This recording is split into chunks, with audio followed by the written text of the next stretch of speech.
Welcome back to Feel Free, the only podcast that'll tell you to chase your dreams and also call you out on all your bullshit, myself included. If you haven't already, give us a like, follow, and share on all the social media and listening platforms. Appreciate all the support from everyone over these last couple months. I got a really special episode today. I got my buddy Logan, also known as Muncy, Detroit area rapper, on with me to talk about sobriety and chasing our dreams. What's going on, man? What's up, my dude? How you doing? Hey, man, I am pretty good. Pretty good. Hell yeah. How are you? I'm doing well. We pushed this back a little bit because we got busy and stuff, and I'm glad we finally made it happen at the advent of the new year to try and go into 2023 with some positivity Ooh. and all that other good stuff, you know? Yeah, that is symbolic, isn't it? Right, it's crazy. I think it's all happening for the right reason, though, right? 100%. So I'm Definitely, man. gonna actually leave a lot of links on all the social media posts. I'm gonna have everybody give you a follow and a share. Try and listen to his catalog. This man can spit for fucking days. It's incredible. The flow and the lyricism is unreal. Man, the amount of work that you've put Appreciate in that. the last 4 years is just crazy, dude. And to be doing it while you're sober, it's such an inspiration, honestly. You should be very proud Thank you of so yourself. much, man. Yeah. So I wanted to talk about a couple of things. Yeah, man. I think that was one of my biggest fears of getting sober. The fear of, I don't know.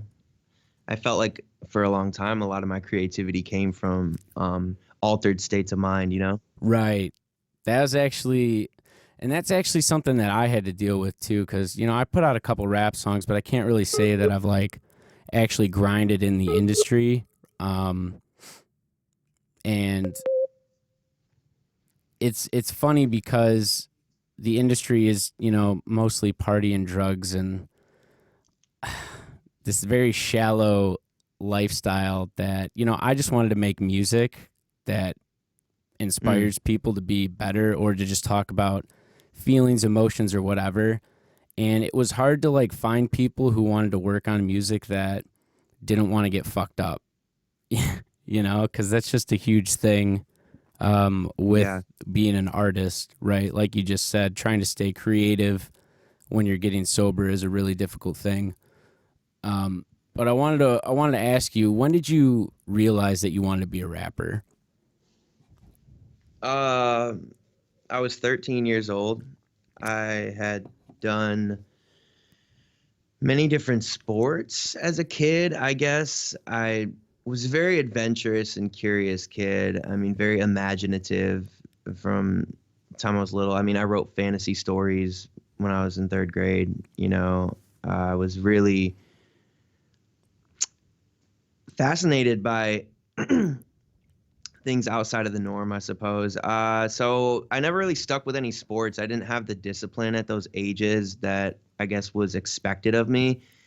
And I didn't really like to follow strict guidelines. So I had a lot of fun doing sports and made some valuable connections at that age, Right, yeah. And, but I never felt, I definitely felt alive from the physical activity and whatnot, but never felt like a strong passion for any sports necessarily. I tried rapping when I was just hanging out with my homie Travis. He was like, "Yo, do you want to freestyle?" I'm like, "What do you mean?" He's like, "You want to rap? Like, we'll just put on a beat and we'll just rhyme." And I was like, "Okay." And he kicked it off, and then I joined in, and it came pretty natural to me, to be honest with you, and it was really fun. And I hadn't found an outlet that was fun and different and creative like that. And then so when he went home, I started writing. I just picked up a notebook and I was like, I like the way these words go together. Right. I like to rhyme. This is fucking cool. And I bet I could do it even better if I wrote it down. Because I was always a writer, and I just put the pen to the page, and I actually preferred a pencil always. I loved the sound of it hitting the page, Right. but pen to the page is more coined term, I suppose. Totally, uh, totally. yeah, man. I just really liked it, dude. I felt like I had a knack for it from the very beginning, and I felt like I could go anywhere in the world from just right inside my room, you know. And there's nothing that did that for me, really at that age. I mean, what else was I doing at that age? I don't know. I had just recently started smoking weed or whatever, and so there was that. But Right. this was like a positive outlet, and I didn't have that at the time. Really, everything else I was doing was quite destructive. Aside from like spending time with friends, like social connection, I think is good for anyone at any age. But Absolutely. I was in a dark place mentally for, I would say, my entire adolescence. And but I was a social kid, so like, I would rap in school. I would just like I would sit down with my notebook anywhere in the school and just start writing. I could do that when I was younger. These days I need a little bit more space. Like no one can really be around me for Right, my right. writing Yeah, process. I feel that. I'm the same way. Yeah, exactly. Yeah, I mean, I don't, I can record around people and stuff and like get into that mode if it's rehearsed, but as far as like exploring new creative ideas and like pushing boundaries, I need to know that I'm like free in my space, but it hasn't always been that way. I used to be, able to just drop whatever and do it wherever and, jump into a group of people and just start rapping. And I don't know, I guess that's maybe the fearlessness that comes with youth. um got I to th- keep that inner child alive somehow, but it's pieces of us that we just wonder, like, where did that come from? yeah, and then as we get older, it's like, where did that go? Man, well put. Yeah. um, Yeah, so I was 13 and I really loved it from the time I started doing it, and I would continue to surprise myself as I wrote more and more. It was one of the first things that I would just like, wow, like you just did that, and right. not in like not in, I mean, maybe in an egotistical way, but more like at that age, like I just hadn't done anything to like impress or surprise myself. And it was just an example of like, oh, you can do this. You can go against the grain. And like, you're just thinking in a way that, whatever, people are just like, oh yeah, cool. You're rapping. Like that's whatever, a phase, Ye- and, you know, that's what they think though too. I mean, like I was writing poetry. I wasn't really like writing raps. mhm. It was nice, like you're saying, it's like you accomplished that, like whether it's egotistical or not, it's like you created that. Mm. Like probably the entirety of our lives up until 13 or 14, it's like you were told to do these problems in school, you were told to play sports this way, you were told to do things this way, right? And then for the first time ever, it's just like a blank page with a pen or a pencil, and it's like I can create with my mind. So Mm. it, That it, was just it, man. it's a proud moment when you're actually able to like do it yourself. um 100%.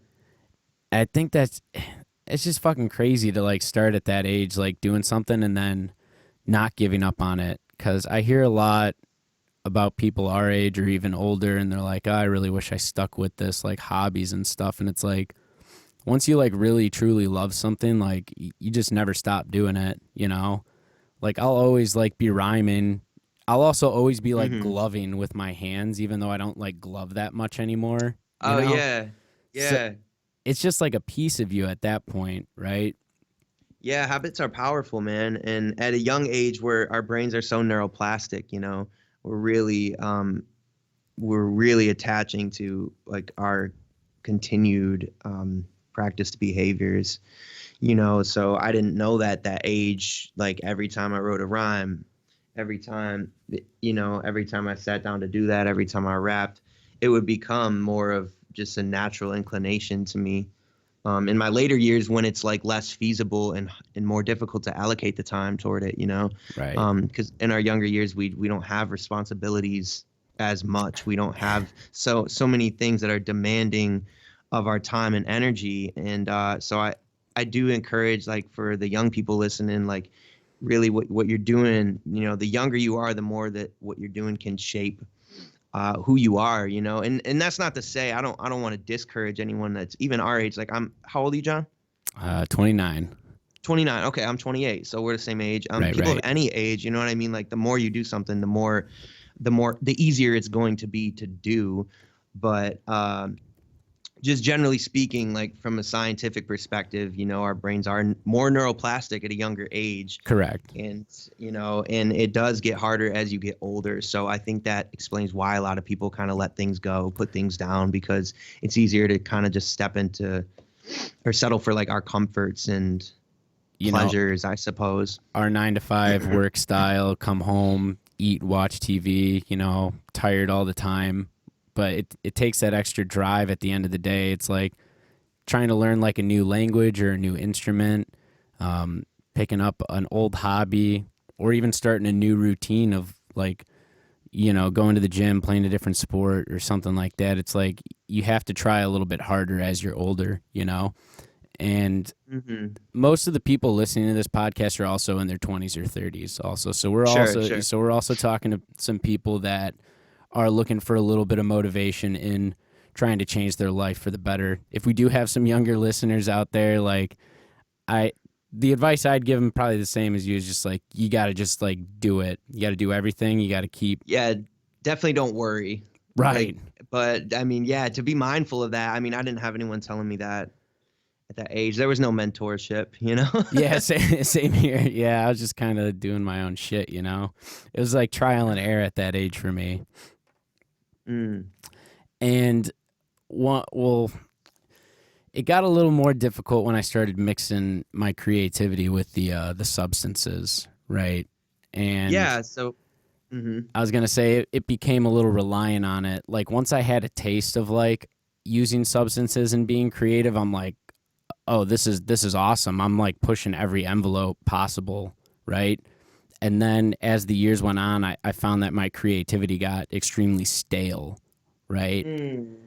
And I was like, man, I'm just trying the same avenues all the time and I'm not coming up with anything that's good anymore, right? Like this is just all painful to me, right? So that's Mm. that's kind of what spurred me to like get sober. I'm like, if I can't enjoy doing the things I love sober, I don't think I truly deserve to do them at all then. That's really interesting perspective. Yeah, man, I definitely feel like things were. I mean, the creative process was just so easy with the right cocktail of shit, Substances, like, yeah. yeah, the right like elixir to put you in that certain mindset. But the truth of it is you can get into those mindsets without any external substances, any True. psychoactive substances. um so but definitely that drew me in toward substances for sure, because I identified with my creative process, and it was I felt like what made me who I am, and Yep. my only sense of self that I actually like appreciated and loved. And so it was a really confusing time, you know, getting into substance, and they're everywhere too, not to mention like in our teens and stuff, like everyone had something that sounded interesting and useful, I guess, and fun. So I would try things. I think I tried things for a long time, different drugs, before I became an addict. I Right. just really was experimental and adventurous, like I said, since I was a young kid. But once drugs were available and people had them, and it seemed like it wasn't too taboo to like engage in those behaviors, I would. I believe I've tried everything that was available to me. Right. And then Um, you found the couple that resonated with you and kind of did whatever it took to get those things. 100%. I mean, Yeah. once they became habit forming, I was like, oh, that's the elixir. That's the feeling that I want, and that's what associated with my creative process the best. And um, then yeah, I think I was about 18 or 19 when I guess I feel like I developed a problem with addiction. Gotcha. You know. So I shouldn't ask how many years did it go on. When did you realize that you needed to be sober? Mm. Because I Mm. actually haven't told the viewer or the listeners this. You hit your 4 year sober anniversary, right? I did. October 14th of 2021 was Con- 4 years for me, man. Congratulations. That's such Thank a you. huge accomplishment, man. One day at a time, bro. Right. I'm- I really just, I make the days count, man. I don't count the days. I make the days count, you know? that's fucking dope. I like that. Hell yeah. And I mean, it hasn't been all like great either. You know, I've faced many struggles in sobriety. I've went through many low points, depression, mental health issues, a whole plethora of problems, physical health issues. I mean, life never really hit me until I got sober, to be honest with you. I think because getting sober at a somewhat of a young age, my first attempt was I was 22. I guess I had no options left, so I don't know if I can identify exactly when I knew I needed to get sober. It was more like getting high wasn't fun anymore because it wasn't serving me. Like it wasn't serving me. A It purpose. was just, yeah, dude, I was just consequence after consequence. My life was just spiraling out of control. And I was like, damn, I can't even enjoy this anymore, you know? And so why am I doing it? And so I remember sitting in jail and had no other options. And I was like, I better give this sobriety thing a shot because clearly nothing else is working. And I've always just said, why not? You know, why not to drugs? Why not to this pill? Why not to that pill? Why not uh, stay up all night, go party, whatever? And then so I never asked like why not get sober? You know, Right. why say yes to all these things that are clearly changing me and my brain chemistry and like my spirit? Like why not just say yes to things that could change me in a more subtle and positive way, I guess, and allow me to be who I'm meant to be. Oh, where was I going? I don't remember where we started, but this is where we are It's now.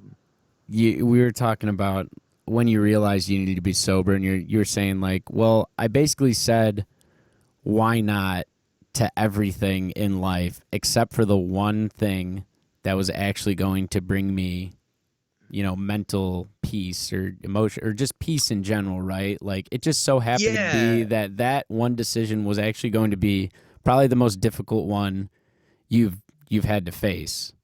well, 100%, man. And to jump back to what you said, how you didn't really enjoy like you know, uh, writing poetry or your creative process anymore, like with the substances. You just felt like you wanted to try doing it sober.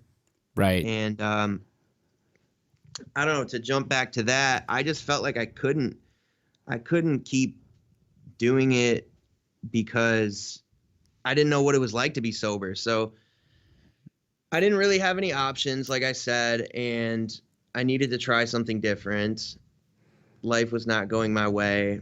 And I couldn't execute on my creative endeavors. So that's where I was going with that is I had all these ideas and it's never like my creative juices like stopped flowing. Like I felt like I was just this machine and it kept coming out of me, but I wasn't doing anything with it. I Uh, had so many aspirations and like I felt so ambitious and I want to do this and I'm supposed to be here and so like driven or whatever, but wasn't I doing couldn't live in the anything. moment. Yeah. Nothing at all, man. Nothing was happening because I always prioritized the high, They were just you like know. verbal dreams, I had all these like ideas and thoughts about what I wanted to do and accomplish, but I felt that like me talking about them and thinking about them was already like the hard work that needed to be done.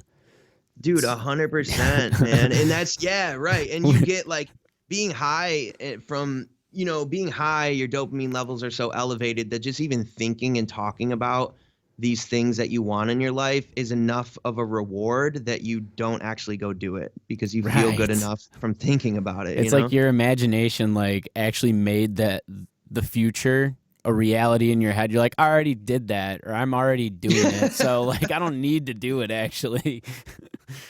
Yeah, because like the difficulties you'll face and, you know, actually going for it are not, I don't know, you felt the joy from the thought of it and Instead of it's doing just it. a dangerous place to be, man, for sure.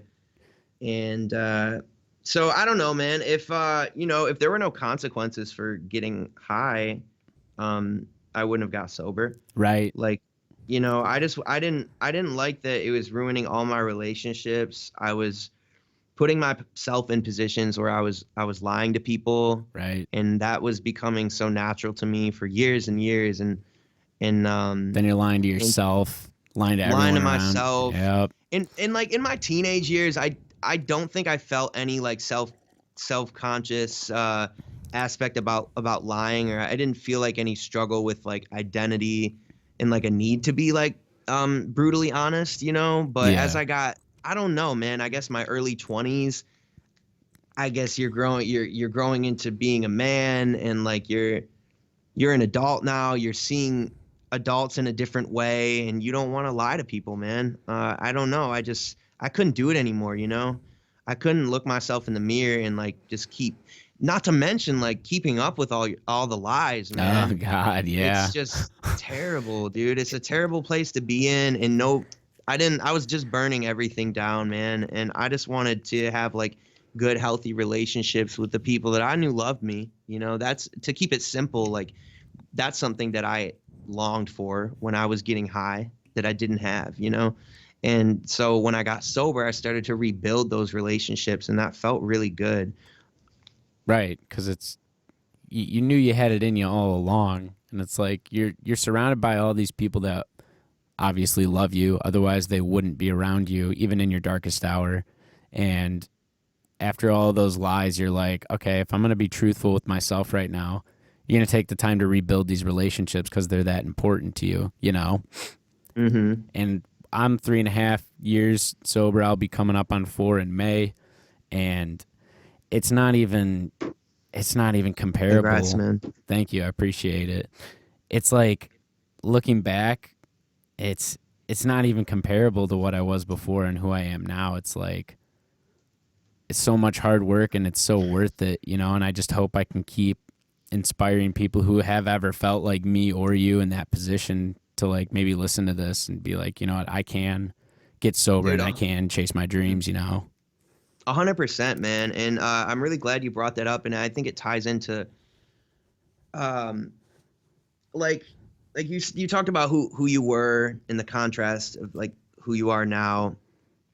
And I think that's a really important and deeper topic than a lot of people might realize, because for me, like getting sober early on, I just wanted so badly to be like, I guess I wanted to be a good person again, Gotcha. and I still obviously want to be a good person, but more so I want to be a whole person now. Mm-hmm. And all the guilt and the shame Ooh. that was associated with my using years and my Yeah. active addiction and ripping and running kept me from being whole in sobriety, because I felt like I couldn't express these different forms of myself, because it made me that same like piece of shit person who I was like acting out as at those times. But it's really important that we don't run from like these parts of ourselves, like we're not, like nobody is all good all the time. Right. And to think that we are is just like suppressing these really like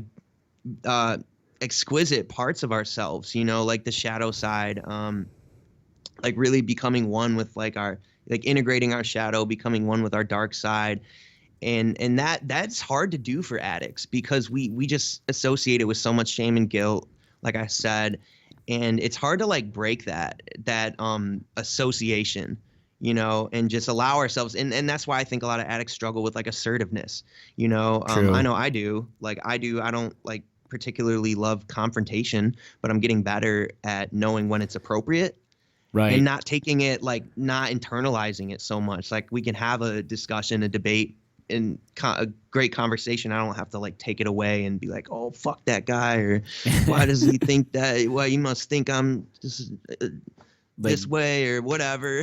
it's like being overly sensitive because as we got sober, we literally had to deal with life unfiltered, right? So we're Mm, literally just getting hit with like all these emotions and thoughts without like the filter of running to a substance. So it's like now for the first time we actually like feel reality like mm, full on 100%. And in the earlier parts of our recovery, it's like, wow, I'm really fucking uncomfortable all the time right now, you know? And then as we go on later, couple years, and it's like you're talking about like this other side that we're trying to come to terms with as addicts, and it's like forgiving yourself for even having the negative side of you in the first place, but you got to come to terms with it. It's like, yeah, that existed, that happened, it's still a part of me, it doesn't run me though, you know? Exactly. Yeah. Knowing it's still there is like, I guess, instead of blocking things out and acting like it's not there, that leads people to act out in ways that wouldn't be true to our higher self, right? But like we talk about change and in recovery, and change is so good, and we used to be like refusing change, you know, and active addiction and stuff. But there are parts of, like, for me, there's parts of myself that I want to keep alive for the rest of my life. That, Of course. you know, when I started using drugs and exploring that world, drugs made me feel more like myself, you know, and I learned things about myself that I felt like I didn't have access to before, or I just didn't know existed. And that's something that I don't want to credit the drugs for that. And so I know those parts of me do still exist.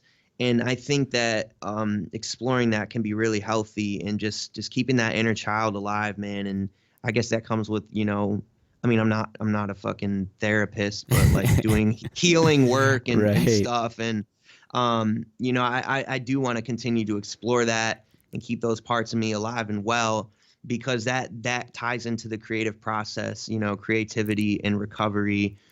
We have to be able to tap into that inner child and that youth, no matter what age we are, no matter how old we're getting, because like the older we get, we're not supposed to let those parts of ourselves go. We're just, there's a time and place. Absolutely. And I think a lot of it is repression for a lot of people. And we just figure, oh, it's time to like grow up. Like that's not you anymore, but that's bullshit, you know? Totally. Absolutely. Because I feel like once you're able to like tap into that, I mean, in our case, it's like, so being creative is my thing. Like I'll try and do it every day for the rest of my life, right? If we're able to tap in to the past and the dark side of ourselves, like maybe you spit a bar or I write a page with some shit from our past that we were originally afraid to confront, but then we confronted it, and then another person reads, hears, or listens to it, and they're like, I totally fucking vibe with that, right? And they can make it into something positive. So if we were to just keep running from the negative side of us, or our youth or our imagination, like some of the older generations do when they get older, like if we were to run like them, we might have never created that and helped somebody in the end, right? So I feel like we condition ourselves through these years of sobriety to like face these challenges, to pull out the deeper parts of ourselves we were afraid to do in the first place, you know? And I don't know, it's just a fucking beautiful thing, man. I don't know. I just get all happy like thinking about it. That was like kind of the main reason why I got sober. It's like if there's like a Cinderella story for overcoming insane obstacles, if I can write about it and document it, I know I can help somebody else over that hurdle too in the long run. Right? 100%, man. Yeah, that's absolutely it, dude. And it's really beautiful, like, to be sober and as a creative, because it's the, you know, in addiction, it's like you feel like, oh, I can't do that. Or maybe you internalize other people be like, oh, that's not good, like, to be creative in that way, because it brings out this side of you or something. Right. Like you like drink too much when you rap, or you know what I mean? You take pills when you write books or something like that. Which, by the way, I'm staring at your book right now. I got one of the best Christmas presents from Brandon, who also said, he just texted me and said, make sure to talk about how great I am on the podcast. He actually just texted me too. Yeah, so shout out to Brandon. I don't know how much detail I'm going to go into, but he's great. Yeah, he was actually on the original. For people that are listening, I did come out with some podcasts during the pandemic, and Brandon was on there. His name was Chops on the podcast. So before it was Feel Free, it was Feel Free with JC, I think, and Brandon was on a couple episodes with me, so people definitely know who he is. Yeah, and Brandon also introduced us. Yeah, yeah. John didn't know when he came to Michigan that he signed up for actually helping me move. So that's how we met. And right. It was yeah, cool. He actually told me right that away. day too. I know, crazy story. But it just speaks volumes to like his character, because like he had his commitment with you and wanted to hang out with you and forgot, and then he's like, oh shit, like I made this commitment to Muncy, and he didn't want to like bail on either of us. Right. And so he's like, John, will you come with me or whatever? However it happened, I think that's so cool that he like made everything work so he could stay true to like his word and his commitment on like both ends, you know? Honestly, I wouldn't have met you if I didn't go with, and True. You bought me tacos too, so I was pretty excited about that. So yeah, those tacos weren't too bad. So dude, I'm looking forward to reading your book. I've never been an avid reader, but Brandon said it's a pretty, straightforward read, and I just haven't had the time to sit down with it yet, but I'm really looking forward to it, man. I think it's awesome that you put this book out. Hell yeah. And Parables, Musings from an Addict on the Journey Toward Wholeness. It's really looks very well put together, man, and professional, and I appreciate that. Congrats to you, man. Thank you. Yeah, it's Brandon said he was going through some shit. He gave me a call a couple of weeks ago, and he said like, yeah, this book couldn't have come to me at a better time, and that made me feel really happy for him too. And then he told me he was buying you one for Christmas. I'm like, fuck yeah, Yeah, dude, I'm so glad he did, because I wanted to have your book before I did this podcast with you, and I was gonna like order it, and then he like showed up with it. He's like, I got a gift for you, and I didn't expect it to be your book, but I was like, sweet. Hey, fuck yeah, that's sick. Yeah, man. He's sober now. That's what he called me a couple weeks ago. He was telling me about some of the struggles he was going through, and I'm glad you're taking him to those NA meetings with you, right? Yeah, we've been doing some NA meetings. We went to the state convention for AA, cool, which was cool. We got to see a really good open talk. It was a Canadian speaker. Forgive me, I don't remember his name, and if I did, I'd only use his first name, but it was a really good, if I can get a copy of the open talk, I'll get it to you, but nice. Just really inspiring, man, and it was a great experience for the entire weekend. I mean, they have meetings every hour, like the Alcathon or whatever, and so it's just you're around a ton of sober people, and you never know, some people in there could be on their first like day sober, right? And they did the sobriety countdown, which is really cool. They go from like the most years sober, which I think was like 50 or 60 something, 50 and then they years? Yeah, man, and then Fuck. they go all the way down year by year to 1 day, man. And there was someone with like 60 some years, and actually this girl that we were with that day had 1 day. A good friend of mine, it was like he was with her at the time or whatever. Won't go into detail with that, but she had 1 day or whatever, and she stood up, and then like they take the person with the most sobriety and the person with the least sobriety, and the old timer like gives them like a book, like an AA book, and then the newcomer gets to sit up like on the stage while so and so does the open talk, and that's like a yearly. That's kind of a tradition for these conventions that happen. I went to the Tri-County one a couple months back, and it was just really cool that Brandon got to do the got to go to that state convention on like his first week or two sober, and so it fills up your whole day, and so yeah, it's a good day spent though. I'm really a Saturday too, like he said, he's like, I would have been out drinking normally, right. So it was just beautiful. Yeah, I'm really happy that he's given it another shot, because I have another buddy who hit me up with a very similar problem, honestly, like a week before Brandon hit me up as well. So he's on his sober train as well. I think my other buddy who called me's got a month under his belt now. That's awesome, man. Yeah, it's just really nice hearing these things, because it's very uplifting. It's like, you just want to see all the homies succeed and love themselves, and for the people that we've surrounded ourselves with, obviously we've surrounded ourselves with partiers and stuff, and like I still have friends who like, smoke weed, right? and For sure. and Yeah. I still have friends who, go drink and whatnot, but they don't have problems like I had problems, right? Like I just couldn't control Exactly. myself, So, but Well, absolutely, man. I, Yeah, that's go ahead. I was gonna say, yeah, I do. There have been people like my brother had a drinking problem, and Joe got off of the sauce. He's 2 or 3 years sober, and he's Nice. training for the Olympics. Like Wow. he's a fucking running machine right now. Um, my other my cousin, he lost a lot of weight. He did keto. He totally changed his life. He got sober. It's just it's crazy when these people that are in our lives that you kind of know they did have a little bit of an issue and they take it upon themselves to like heal themselves, and you're standing right next to them on their journey. It's just a beautiful thing.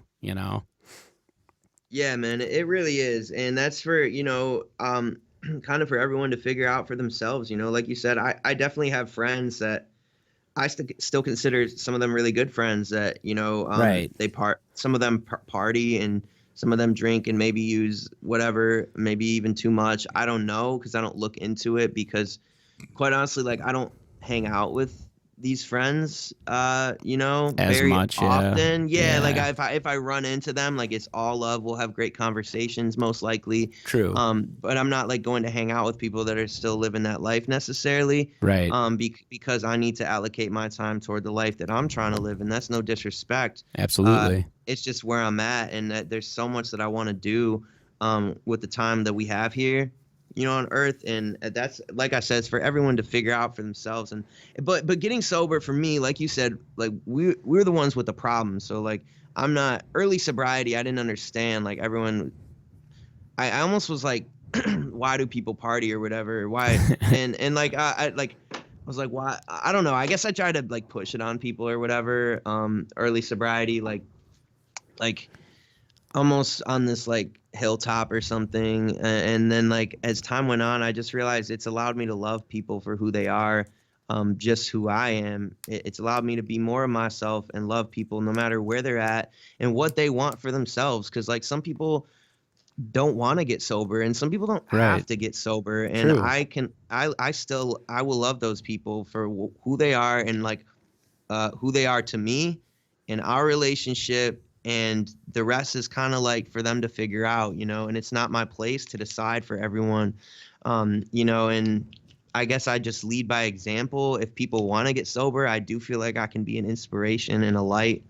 And I guess I probably could provide some valuable insight, although I would tread lightly on giving advice to people. I don't really want to be like preachy, but I do I see so much value in a sober life, that I would have never had any clue about before. And I think that anyone would have benefits of giving it a shot, no matter if you have a problem with what your like substances you're using or not. Like a sober life is just it can be a good life if you're willing to do some work on yourself.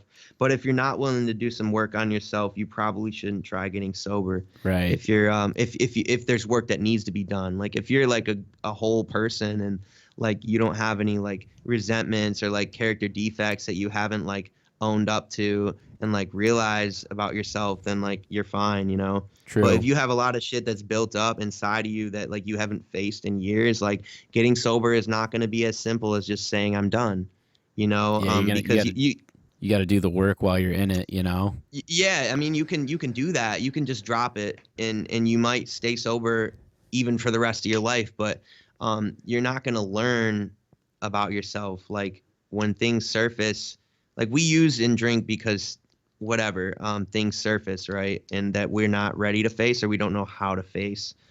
And like even if that's feeling good or feeling bad or whatever it is, like emotional roller coasters that we're just not equipped to like deal with because we don't have the tools in our toolbox. And getting sober for me, it was 12-step work, but I know it looks different for everyone. And that's like that allowed me to like take a good look at myself and see where. And I still have to continue to do this work. Of I'm not just course. like a fucking, messiah. I'm not like healed, like some spiritual monk, like, Right. just Not living, like soaking up the sun of life. I mean, I have work that I need to do on myself every day because I still We're still You learning, know, man. I'm still sick, bro. Like if I, you know, Hey, if I'm not doing the work, like things come up inside of me that, you know, they'll I take don't always know over. how to deal with. Yeah, Exactly, yeah. man. And that's I don't want that. So I plan to continue to do the work, and it Just is work, and it's totally worth it to me, you know. just stay diligent, you know. But we've also like learned that we need to put in this work. Like you said, not everybody needs to be sober, you know. I have people And not who everyone needs to do work either on right. themselves, you know. Yeah. You know, I mean, we're basically I make the podcast and write the books for the people who want to do that type of work, you know. You can't Yeah, expect true. everybody to want to do that type of work, you know, because it's hard Well, fucking work, you know. dude, it really is, and it comes down to me. It's like if like to being happy, you know, like if Right. you're I don't even know like how to define happiness, but if you feel like a lot of joy in your life with the way that you live, like who am I to tell you that you need to change that? But I know in Right. the day and age that we live in this modern society, a lot of people are unhappy and a True. lot of people are unhealthy and a lot of people are anxious, a lot of people are depressed Yep. and no one fucking knows why. And so I do encourage, and I think a lot of people do want to do the work, you know, and I think that some people might even want to and not even know they want to because it's like just Because the way the world is right now. It's like I don't know, man. The way there's too much the going wheel on. turns. Yeah, it's like There's too much overstimulation, right. dude, all I the time. And so no one's like, hey, slow down, like do this work, you know, I write see about where that it a goes. lot in the book actually. The overstimulation saturated society. We literally have everything just pumped into us all the time and we can't like decipher what's actually us, you know. It's like Well, dude, that's man. Yeah, it's real, dude. And I don't, yeah, I don't mean to interrupt you. I'm No, you're just good. really enthusiastic and passionate about this as well. And I don't want to sound ungrateful because we have so much at our disposal. But at times, like it's information overload, man. Like we don't Right. know what to do with this shit because we can't. You know what I mean? We're A just lot of, humans, man. Like what the fuck? We like at a point like there is too much information for humans. Like we are not infinite beings, you know? Like no, life and the crazy thing is, humans did it though. right, You know, like right. we got us here. Now Yeah. we're here. So like, what the fuck do we do next? You know? We got us here and now we're like, all right, well, we might have fucked up a couple things because this is Yeah. actually too much to handle, right? That's the truth, man. Fucking A. Yeah. Well, we're gonna stay positive and we're gonna keep trying to figure Yeah. it out because that's what humans do, you know. Absolutely, man. We have an incredible ability to adapt, you know. Right through the, I mean, we wouldn't be here if we didn't adapt, you know. Mm, Uh, that's the truth. the next couple centuries are going to be interesting to see how we adapt even further. Um, so I wanted to talk one more thing about, well, maybe like two more things. The first thing is like your physical wellness journey. So you've been taking, it looks like you're doing like boxing pretty seriously and you're doing a lot of running now. Has that been going on for more than a couple of months? Because I've just seen you've been putting that on social media Mm. recently. Yeah, so not really. I mean, I've been running for a couple years on and off. Okay. Yeah, it's, you know, like I said, I've had some battles with like physical health and that now I'm doing pretty good. Right. And so I'm able to run more frequently. I'm Cool. running less distance though. I found is more suitable for me, you know, and occasionally I'll do a longer run. And by less distance, I mean like I'll run like 1.2 or 1.5 miles on a Gotcha.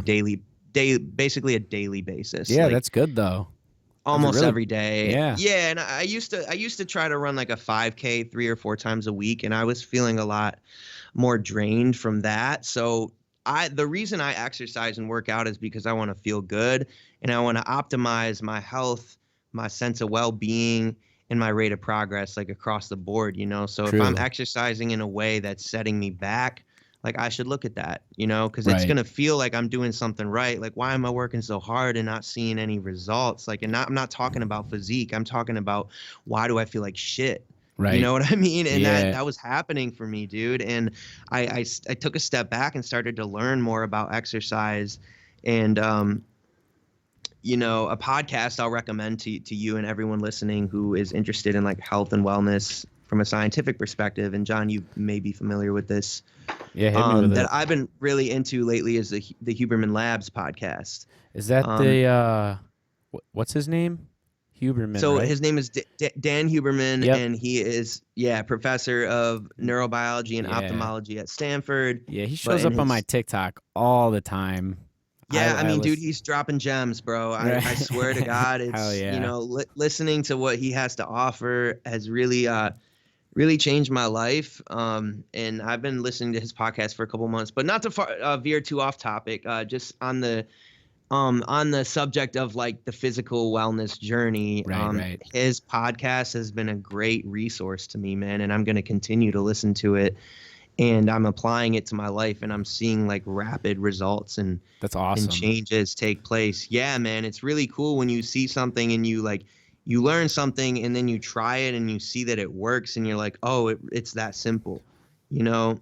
And for example, like uh I learned that for a lot of people, working out for over an hour is like detrimental to your hormones, unless you're like on steroids or you're just like genetically superior to most You mean people. just like straight Um, lifting weights for over an hour, right? like vigorous Yeah, exercise, like right. all out for over an hour is actually like not good for most people, Of And I course. was working out for like multiple hours every time I would go to the gym and shit. But anyways, I'm kind of getting off topic here. Boxing has really been inspiring to me. I tried martial arts when I was a kid, about 12 or 13. But I was getting into a lot of fights and I was really doing it for the wrong reasons at the time. Although I was inspired by it then, I got kicked out of the gym that I was training at. And like, I think that really like hurt my self-esteem and confidence. And like, I was like, didn't want to engage in it anymore. Once they told me I could come back, I was just on a different path. By then I was rapping, Right. and I'm still rapping today. That's, number one for me as far as passion and interest. But I don't know. I guess I never saw that in the cards for me, since that happened. It's again that shame and guilt. I associate like, True. oh, I'm a bad kid. Like this is, whatever. But now I'm older, done some work on myself, and I just find it really inspiring, man. Like it's such great risk too when you see boxers like step in the ring. You're putting so much on the line, Oh my God. Um, Yeah, dude. I even thought for a little bit I wanted to do what you were doing and like actually do boxing workouts. And I'm like, yeah, dude, I could totally like spar as I'm like seeing people because I'm like, I'm not like fast, like running like my brother, but I have mhm, agility, right? Like I have mm, really quick reflexes, right? And then I'm sitting there thinking, I'm like, dude, I don't think my brain can take any more blows to the head, just from the mm. fucking drugs. And I'm like, dude, if I step into the ring and take a couple of hits to the dome, I'm like, I just can't. I'm trying to not, right? But actually doing like just rigorous boxing workouts really good for you, because Yeah, I mean, 100%. It's one of the best forms of cardio to me. It's really improved my endurance. And I get what you're saying, and that might be true. It's hard to say, but when you build self-defense skills too, like you might not be getting hit that much. right, right. If you get really good, like Floyd Mayweather, I mean, he's got the best defense in the industry, and he's just like never really been hurt that badly. True, true. And then you got guys like Tyson Fury who struggle with addiction, mental health, and he talks about that, Same and with that I found Tyson too, inspiring. right? So Mike Tyson, yet he might talk about it a little bit. He had Tyson Fury on his podcast, but Gotcha. no one ever thought Tyson Fury was going to come back, and he became the heavyweight champion of the world after struggling with cocaine addiction and booze and just Yep. like being like 350 pounds or something, like extremely obese, just at the lowest point you could imagine someone to get to, Is and that he the came big back fucking from guy? that. Yeah, big dude, Yeah. Oh the Gypsy shit. King, Yeah, the man. Gypsy King. I was just gonna say. Yeah, that's a Yeah, crazy dude, fucking and story.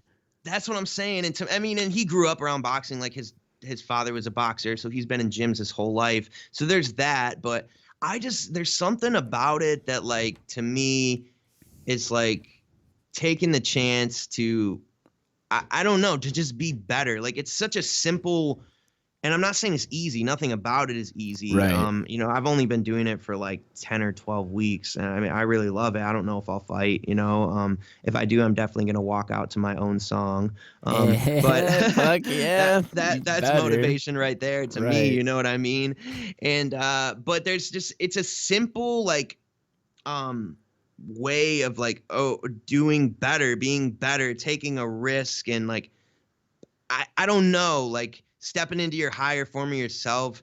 Something about it is just like, in all the different ways that someone can do that, boxing is just a simple way to me. Like, Right. it's like, throwing punches, defending yourself, like fight, like It, the heart of like a fighter, it's just well, it's just like your raw physical humanity. I think it's Mm, interesting you say that because it's like you have the rapping and the writing, which is the mental and emotional side of it, hmm right? And then you're just talking about this love you have for now boxing, like just form and putting in the mm, work like that. And I think it's cool that there's two sides now that you've found an interest in that spur you to be this competitive with not yourself but like the reality around you. And mm. right now I think I do that with like writing, and then I do that with basketball because I'm Mm, literally hooping like 3 to 4 times a week. That's definitely, nice. yeah.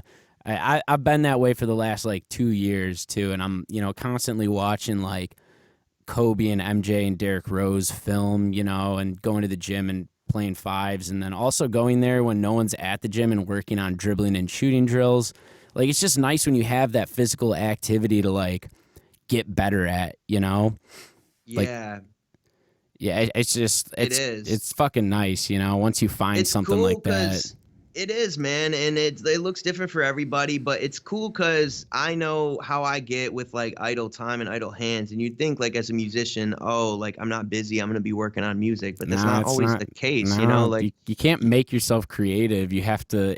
It has to come to you, no, and man. it does, and you can show up for your craft every day, and that will Right. be like when it does come to you, like it's gonna hit that much harder.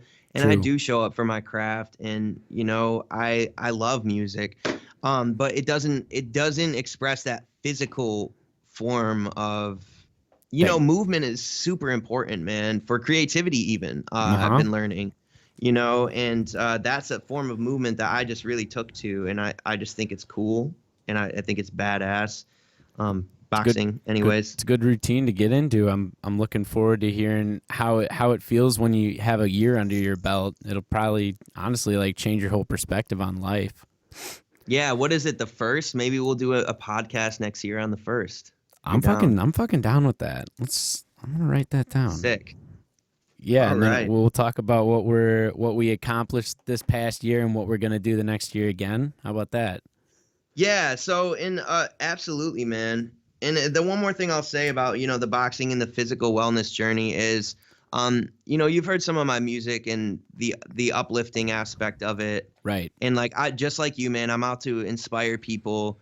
I love giving people goosebumps when they hear my stuff. Like more, that's the type of entertainer I am. I really love that, and that's why I listen to music too. That's the type of consumer I am. Like when I listen to music, I want to feel something. Like I like to have fun too, and I see the value in that kind of music. I mean, I'm a DJ too, so I Right. understand having fun with music, but it's not like um what I primarily listen for. And so I just wanting to inspire, it's just one more thing that like allows me to do that, I feel. You know what I mean? And express that, like back to leading by example, and if I can tie that into my brand, boxing, having the heart of a fighter, like inspiration, motivation, and because my music already represents that. And I think definitely when you hear this new album I'm working on, Fuck yeah. it's like I guess the furthest I've gone into that specifically uplifting, motivational realm of writing, man. I'm looking Because I've forward always to it. had it. Thank you, man. I Yeah. am too. It's good. I What? got about 10 songs done, and there's gonna Hey. be 12 or 14 on the album. I haven't decided yet. And I haven't decided if I want to release singles or just drop the album. I mean, that's, just specifics that I need to work out. But Right. the album is called Gift of Desperation, and the acronym is God. Cool. Cool. Cool. And yeah, man, heavily recovery influenced, recovery inspired, and just inspired by change and growth and a desire to live a better life, you know. And also like the experiences we have too. It's not like not desire as in like I don't want to be where I am too, because it's gratitude as well, right? Yeah, but And you're that always came trying with to sobriety. progress, you know. Yeah, and so it's a really um interesting concept, you know. So But I do feel like gratitude, we looking at like February, March then for this release, maybe. that's what I had in mind. All You right. know, we'll see. This year is gonna be exciting. I got some things lined up, so I mean, it was. that's one of them. We haven't said anything about this, which was honestly the cherry on top to this podcast. But you were recently featured on Shade 45's radio show on Sirius XM, and you won their contest. How does that? Do you ever think that was going to happen for you? How's it feel, honestly? It feels good. It feels good. I guess I always thought that would happen, but I didn't know it would happen that day. All You know, right. like when I went on there, I didn't know I would go 8 for 8. I definitely thought I was ready to bust back at some haters. You know, I thought for sure I would get some hate on there, man, and I was shocked and pleased and really grateful that I didn't receive hate. And I guess like I think other people knew it before me apparently that it would go like that, you know. Like, oh, I told you, like you fucking kill it. Like I'm like, yeah, but the world is a cold place, man. You know, people are mean as fuck. Especially on the internet, or like, especially when you're not in person. People are way more mean when they're not in person for some reason. Yeah, man, but that was a really you know, empowering experience. And it all, did you listen to the radio show? Because Uh, it I listened to the people's input about the song, and I listened to the song. I didn't listen to the whole cool. radio show though. No, you're good. It's just because I wanted to mention something that I mentioned on there about how it came about, you know, I DJ with a really cool team of people, and I met someone. His name is Dan, and he plugged me because his cousin is Rude Jude. So he does the radio show on Shade Right. 45, and he was like, "Yeah, I can get you on." And like months went by and nothing, and he finally saw me on Instagram Live. Dan did, and I was doing like a video related to rap or whatever. It was and then he hopped on the live, and it reminded him of that. And he's like, "Hey, did they ever reach out to you?" And I was like, "No." And then after that, they finally did, because he said something to him again. And it's just that speaks to the consistency of like, you know, if I wasn't on Instagram that day, would he have remembered to like Probably reach out to not. them at that time, and would it have been able to get set up? And then we got it set up, and then it got pushed back. But the point is, it happened. And, you know,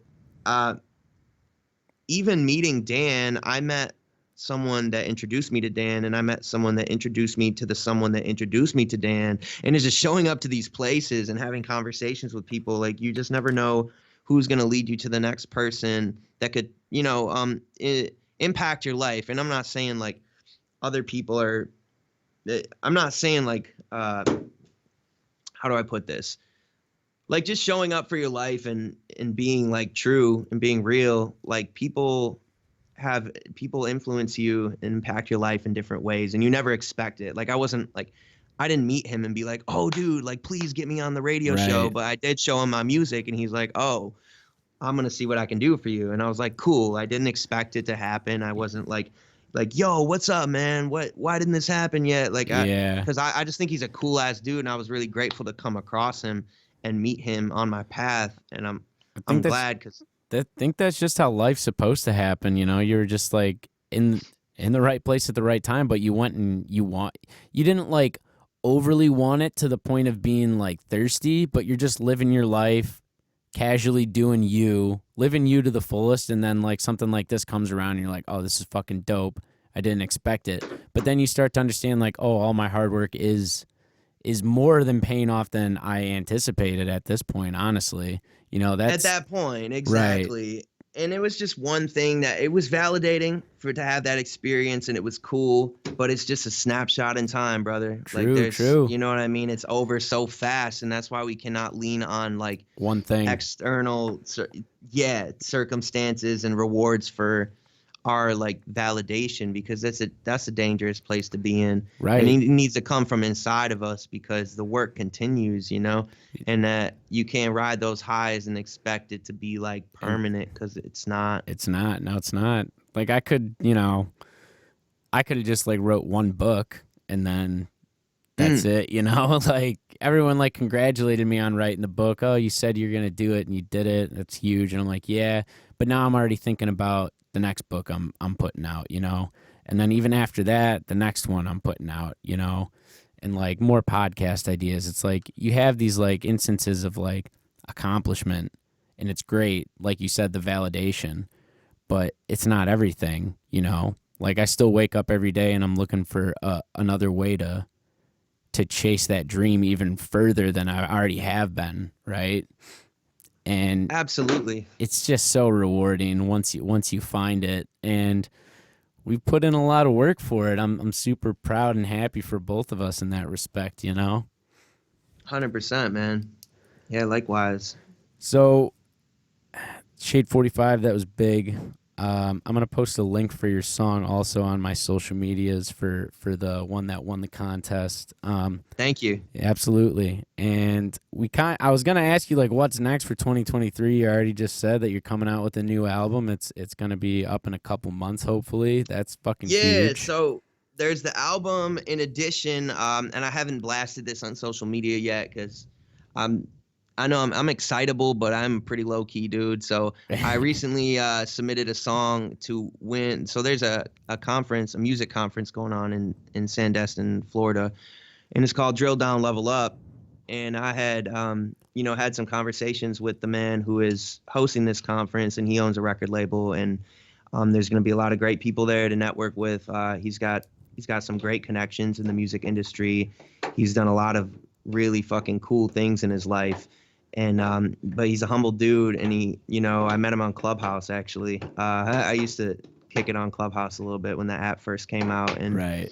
we've had some good conversations. But the point is, they were offering scholarships for the conference, and right now, just being real, like I didn't know if I was going to be able to go when I heard about the conference, but he's like offering scholarships. You submit a song, you submit a video explaining why you want to go, and then you submit like a DIY live performance video, which I Hey. did right here in the studio, and Ooh. yep. And so I did all that, and in a sense, I won. Like they hit me back and were like, "Yo, we're really inspired by your story, Woo. and we're big fans." They're like, "Can you afford to get here? Because we'll pay for the entire VIP package. We'll pay for the conference for you, Fuck which is yeah. valued at $850." Right. So that was big to me, man. I was like, "Yeah, fuck yeah, I can make it down there. I'll Fuck. find a way." You know what I Right. mean? Right. And so Hitchhike that's if I got happening. to. Exactly, bro. So that's happening mid-January, the Fuck yeah. 19th to the 22nd. And so I'm gonna go down there. I'm gonna make some valuable connections. I'm gonna learn everything that I can and just be the learner, be the observer, be the learner. But there's also a talent show, so I'm gonna be the star too. Gotta show Hey. up and show out, and just go and really soak in the experience, man. And I'm really grateful for that. So that's happening this month. So kicking the year off like quick with something that hopefully will change my life. I feel like it will. You gotta And stay positive, man. That's fucking huge. I'm really, really happy to hear that. It's awesome.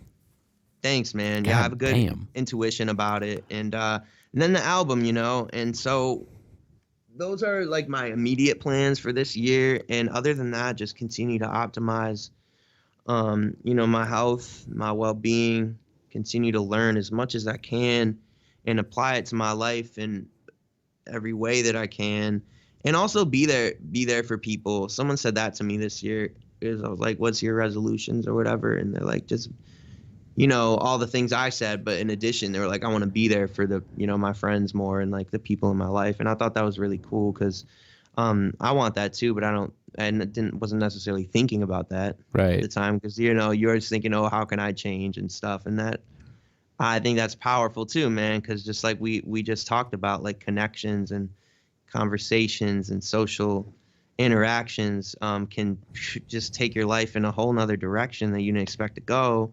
and that can be really rewarding and joyful. And I love the people that I have in my life today, man. You know what I mean? And I want to hang on to that. It's a beautiful thing, man, especially when we're always thinking about how we're going to progress ourselves, and then we stop and think and we go, oh, well, I'm surrounded by a bunch of dope people too, so I can literally progress myself with them in my life as well. It's just a beautiful thing. God damn, you got a fucking good year coming up, my man. That's fucking sick. Thanks, bro. You too, man. I feel good about it. Absolutely. Got to feel good. Got to feel positive. Yeah, I'm thinking of just getting better at basketball and coming out with another book and some more podcasts, honestly, Nice. Staying more grounded, not getting too caught up in my head. Bro, that's just it. This is a year of consistency. I'm down with that. Hashtag consistency 2023. 100%, man, because if there's anything I've struggled with outside of the obvious, that's one, Consistency. I feel that, man. Also, because, over the summer and the fall, I worked like 2 jobs. So I work too much. And then, you're chasing your dreams on the side. And then also like all my health goals. So it was more difficult for me to stay consistent with my creative endeavors because I was too focused on working 2 jobs and then staying physically healthy. Right. So this year for 2023, I'm going to be more consistent with allocating the time for being creative. That is my goal.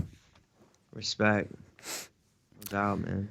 Fuck yeah. Well, I think we touched on a lot of good questions, and I think we did a lot of good work talking about sobriety, recovery, and chasing your dreams on this podcast today. What do you think? I think so, man. I agree.